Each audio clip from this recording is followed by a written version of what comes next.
ಕಾಮಗಾರಿ ಮುಗಿದು 10 ದಿನಗಳಲ್ಲೇ ರಸ್ತೆ ಕುಸಿತ ಸಂಭವಿಸುವಂತಹ ಘಟನೆ ಸಂಭವಿಸಿದೆ. ಬರೋಬ್ಬರಿ 33 ಕೋಟಿ ವೆಚ್ಚದ ಹೆದ್ದಾರಿ ಕಾಮಗಾರಿ ಇದು.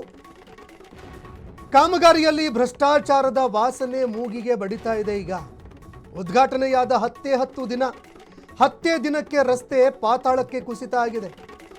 ಸಾರ್ವಜನಿಕರ ಜೀವದ ಜೊತೆ ಗುತ್ತಿಗೆದಾರ ಚೆಲ್ಲಾಟ ಆಡಿದ್ದಾನೆ. ಕಳಪೆ ಕಾಮಗಾರಿಯಿಂದಾಗಿ ರಸ್ತೆಯಲ್ಲಿ ಟ್ರಕ್ ಸಿಲುಕಿಕೊಂಡಿದೆ. ಇನ್ನು ಈ ಕಳಪೆ ಕಾಮಗಾರಿಯಿಂದ ರಸ್ತೆಯಲ್ಲಿ ಹೋಗ್ತಾ ಇರುವಂತಹ ಟ್ರಕ್ಕು ರಸ್ತೆಯಲ್ಲೇ ಸಿಲುಕಿಕೊಳ್ತು. ಹೊಸಪೇಟೆ ಢಣಾಪುರ ಗ್ರಾಮದ ಬಳಿಯಲ್ಲಿ ರಸ್ತೆ ಏಕಾಏಕಿ ಕುಸಿತ ಆಗಿದೆ. ಬಳ್ಳಾರಿ ಸಂಸದ ಇ ತುಕಾರಾಮ್ 2 ತಿಂಗಳ ಹಿಂದೆ ಭೂಮಿ ಪೂಜೆಯನ್ನ ಮಾಡಿದ್ರು. ಢಣಾಪುರದಿಂದ ಮರಿಯಮ್ಮನ ಹಳ್ಳಿಯ ತನಕ ಸರ್ವಿಸ್ ರಸ್ತೆ ನಿರ್ಮಾಣ ಮಾಡಲಾಗಿತ್ತು. ಈ ಕುರಿತು ನಮ್ಮ ಪ್ರತಿನಿಧಿ ಬಸವರಾಜು ಅವರು ಕೂಡ ಸ್ಥಳಕ್ಕೆ ಹೋದರು. ನೋಡಿದ್ರೆ ಇದನ್ನು ದೃಶ್ಯಾವಳಿಯಲ್ಲೂ ಕೂಡ ನೋಡ್ತಾ ಇದ್ದೀರಿ ನೀವು. ರಸ್ತೆ ಏಕಾಏಕಿ ಕುಸಿತ ಆಗಿದೆ. ಏಕಾಏಕಿ ಕುಸಿತ ಆಗಿರುವಂತಹ ರಸ್ತೆ ಇನ್ನು ಮತ್ತೊಂದೆಡೆ ಎಷ್ಟು ಈಸಿಯಾಗಿ ರಸ್ತೆ ಕಿತ್ತು ಬರ್ತಾ ಇದೆ ಅನ್ನುವಂಥದ್ದನ್ನು ಕೂಡ ದೃಶ್ಯಾವಳಿಯಲ್ಲಿ ನೋಡ್ತಾ ಇದ್ದೀರಿ. ಈ ಕುರಿತು ನಮ್ಮ ಪ್ರತಿನಿಧಿ ಭೀಮರಾಜು ನಡೆಸಿರುವಂತಹ ಒಂದು ಪ್ರತ್ಯಕ್ಷ ವರದಿ ಇದೆ, ನೋಡೋಣ ಬನ್ನಿ. ಸಾರ್ವಜನಿಕರ ಸುಗಮ ಸಂಚಾರಕ್ಕೆ ಇವತ್ತು ರಾಷ್ಟ್ರೀಯ ಹೆದ್ದಾರಿ ಪ್ರಾಧಿಕಾರ ಇವತ್ತು ಸರ್ವಿಸ್ ರಸ್ತೆ ಕೂಡ ಇಲ್ಲಿ ಮಾಡುವಂತದ್ದು. ನಾವು ಹೊಸಪೇಟೆ ತಾಲೂಕಿನ ಢಣಾಪುರ ಗ್ರಾಮದ ಬಳಿ ಇರುವಂತದ್ದು ರಾಷ್ಟ್ರೀಯ ಹೆದ್ದಾರಿ 50 ಏನಿದೆ ಅದರ ಪಕ್ಕದಲ್ಲಿ ಕೂಡ ಇವತ್ತು ಸರ್ವಿಸ್ ರಸ್ತೆ ಕೂಡ ಇವತ್ತು ನಿರ್ಮಾಣ ಮಾಡಿರುವಂತದ್ದು. ನಾವು ದೃಶ್ಯಗಳಲ್ಲಿ ತೋರಿಸ್ತಾ ಇದೀವಿ. ಏನಂದ್ರೆ ಇದು ಎಷ್ಟರ ಮಟ್ಟಿಗೆ ಕಳಪೆ ಕಾಮಗಾರಿ ಆಗಿದೆ ಅಂತ ಹೇಳಿದ್ರೆ, ಇವತ್ತು ನಮ್ಮ ಬಳ್ಳಾರಿ ಸಂಸದರಾಗಿರುವಂತ ತುಕಾರಾಮ್ ಅವರು ಕೂಡ ಈ ಒಂದು ಭೂಮಿ ಪೂಜೆ ಕೂಡ ನೆರವೇರಿಸಿದ್ರು.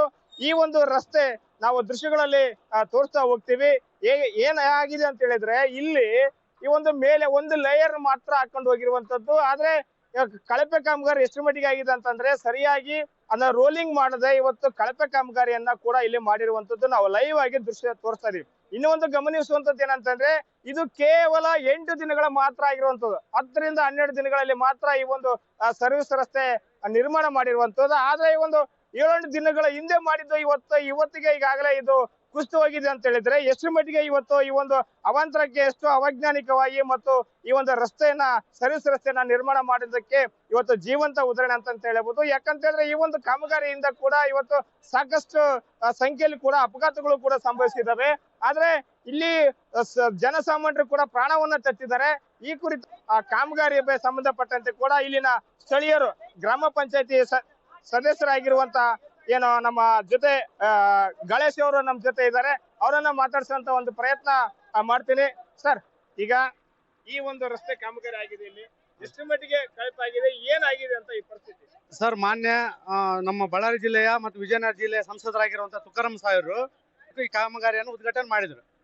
ಸುಮಾರು 33 ಕೋಟಿ ವೆಚ್ಚದಲ್ಲಿ ಇದೇನು ಬ್ರಿಡ್ಜ್ ಮತ್ತು ಅಂಡರ್ ಪಾಸ್ ಕಾಮಗಾರಿ ಪ್ರಾರಂಭ ಮಾಡಿದ್ರು. ಇವಾಗ ನಾವು ನೋಡ್ತಾ ಇದೀವಿ, ನಿನ್ನೆ ರಾತ್ರಿ ಇಲ್ಲಿ ಸಾವಿರಾರು ವೆಹಿಕಲ್ಗಳು ಅಂತ ಅಡ್ಡಾಡುವಂತ ಒಂದು ರಸ್ತೆ ಎಷ್ಟು ಕಳಪೆ ಆಗಿದೆಪ್ಪ ಅಂತ ಹೇಳಿದ್ರೆ, ಸಾರ್ವಜನಿಕರ ದುಡ್ಡು ಎಷ್ಟು ಪೋಲ್ ಮಾಡ್ತಾ ಇದ್ದಾರೆ. 33 ಕೋಟಿ ಅಂತ ಹೇಳಿದ್ರೆ ಸುಮ್ಮನೆ ಅಲ್ಲ, ಬರೀ ಕೇವಲ 1.5-2 ಕಿಲೋಮೀಟರ್ ಒಂದು ಕಾಮಗಾರಿ ಎಷ್ಟು ಕಳಪೆವಾಗಿ ಮಾಡಿರ.